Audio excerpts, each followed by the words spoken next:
Hey guys, welcome back to my channel. My name's Erin, and today we're going to talk about inspiration. So I'm in my lovely garden because sometimes I find that my garden gives me inspiration. Inspiration, it seems, is one of those things that people always want to learn about. They want to know how an artist does the things that they do and why they got that idea to do that certain thing.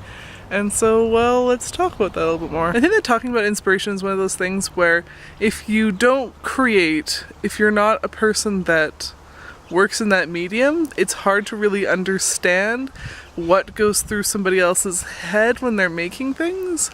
Or maybe it's just me, you know, maybe everyone else in the world works the way that we think that they do, you know, magic descends upon their heads. Except for me. Who knows?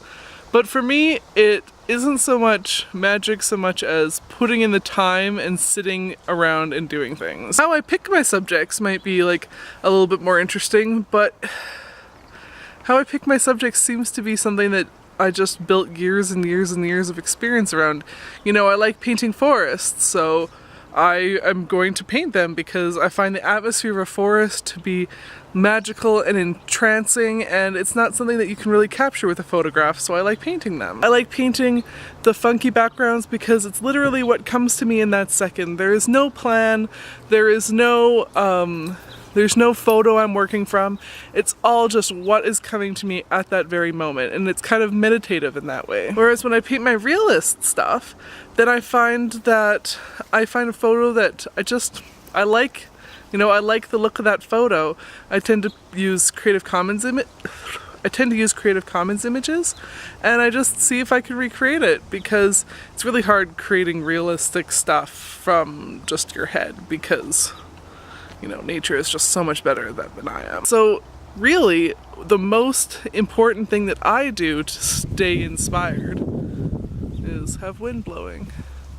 So that it disrupts my mic. Really, the most important thing that I do every day is to create an environment where I can create. And I think that's probably the most important thing for me. So let's talk about what that looks like. For one, it means, just like we talked about yesterday, to not wait until I'm ready. Don't wait for magic inspiration to fall down from the sky. Sometimes it happens, but it happens really rarely. So I have to show up and be sitting in front of my easel and working, because that's the only time that inspiration will find me. Not when I'm out doing something else. Very, very rarely. But that being said, going out and doing other things is important because it recharges my batteries.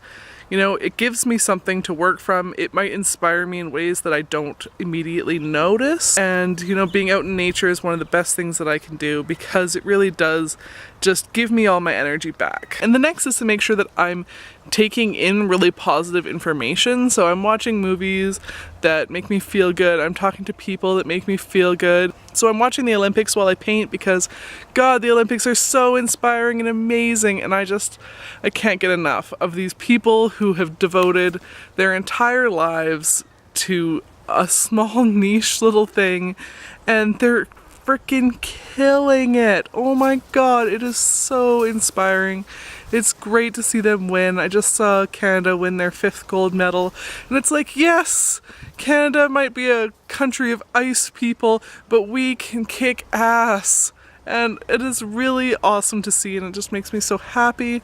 And I like to bring back that same inspiration to somebody's dedication and to somebody's passion. I like to bring that and let that light a fire within me, so I can bring that to my easel and I can make great, cool shit. Inspiration's a tricky thing. It's kind of like trying to grab a cloud. You know, you can see it, but it's just not something tangible that you can grab. It's a lot more complicated than that. And I think that's why people are so fascinated by it. I mean, we've written in books about inspiration and people are constantly trying to chase it. You know, we have a saying for when we're not inspired. We've got writer's block or artist block or whatever it is we decide to say. And, you know, it's something that we just don't understand as a species, but it's something that produces our most greatest achievements. So, yeah, I see why people are so obsessed with it. Anyway, hey Robbie.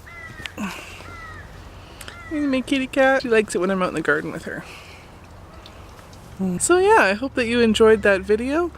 Like this video for Robbie. Hey Robbie. turn your face so people can see you. You know what? Oh, there you are. Oh, so cute. So pretty.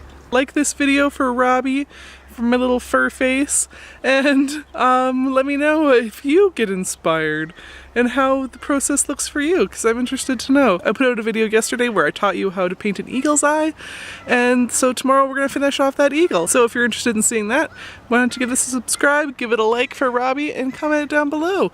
And I will see you tomorrow. Bye! You know what? Oh, there you are. Oh, so cute. So pretty.